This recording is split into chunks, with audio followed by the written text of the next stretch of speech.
So, I know we have some draft geeks on this channel. We made videos talking about the mock draft and the prospects. Those are certainly not done, by the way. We'll be doing more videos on prospects as the playoffs go on, etc. But the NHL Central Scouting Services, they have just released their North American and European skaters list, and I wanted to take a look at just some of the names on here, take a look at the order, and kind of just, give my thoughts, because boy oh boy, the list this year, eh?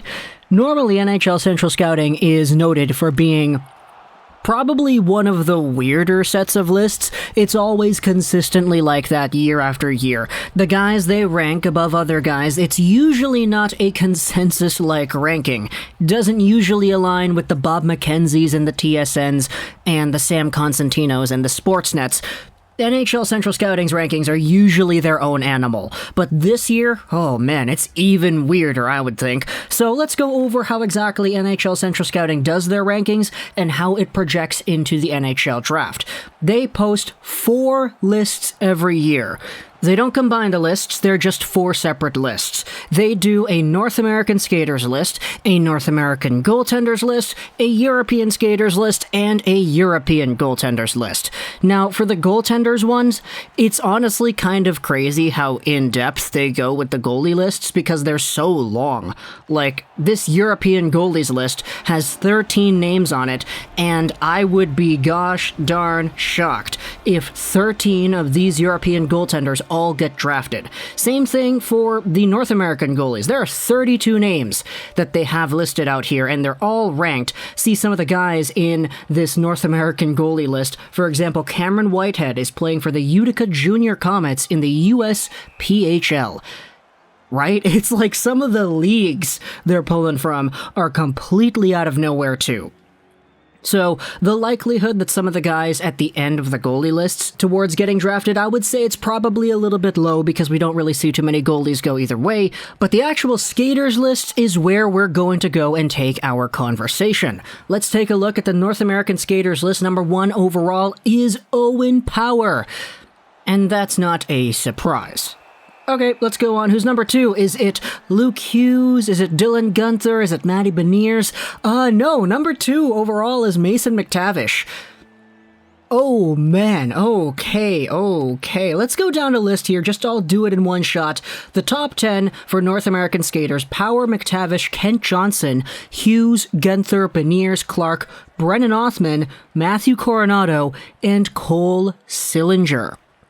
So, really interesting to see guys like, for example, Brennan Othman and Coronado right here in the 8th and 9th overall spots. The fact that Brandt Clarke has slipped all the way to 7 is really interesting to me, and the fact that Mason McTavish is 2nd, period. Oh man, that's a really ambitious ranking for Mason McTavish. Let's just go over his entire profile here because I know we highlighted this in the video we did for the mock draft, but Mason McTavish is a two-way, hard-working, offensively capable center player who could play the wing. He's ranked 21st by Neutral Zone, 14th on the consolidated ranking. He's ranked 32nd by Smart Hockey, 29th by Dauber Prospects.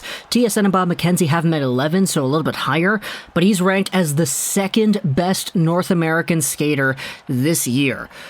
Do I want to say that the U18s really helped him out? Probably, because take a look at some of the other guys here. Brennan Othman is a guy who is in the top 10 for North American skaters too. His U18s tournament was absolutely phenomenal, but Brennan Othman is another guy who, as a left-wing player, is ranked 27th on the consolidated ranking, 32nd by McKean's, 26th by Recruit Scouting. His average is about that 20-ish kind of range. So seeing him up here at number 8 is really interesting. Same with Coronado at number 9. It's kind of funny because you have guys like Chaz Lucius and Cole Sillinger in the 10 and 12 range that are primarily, I would say, ranked by some of the scouting outlets that we have on TV higher than the guys like Othman and Coronado. The fact that Matty Beniers is also at 6 is really intriguing to me.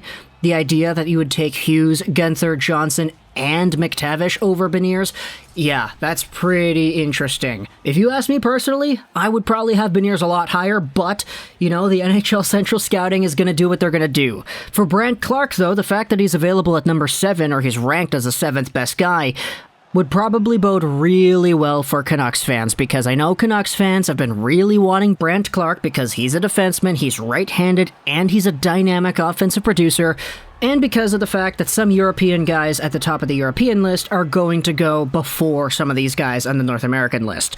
If you're ranked 7th on the North American list, depending on how good the European list is, you're probably projected to go somewhere in the teens or maybe the late 10s if you're lucky. Speaking about that European list, let's go over who they have as their top European skaters. William Eklund, Simon Edvinsson, Aatu, Raty at 3rd. Okay.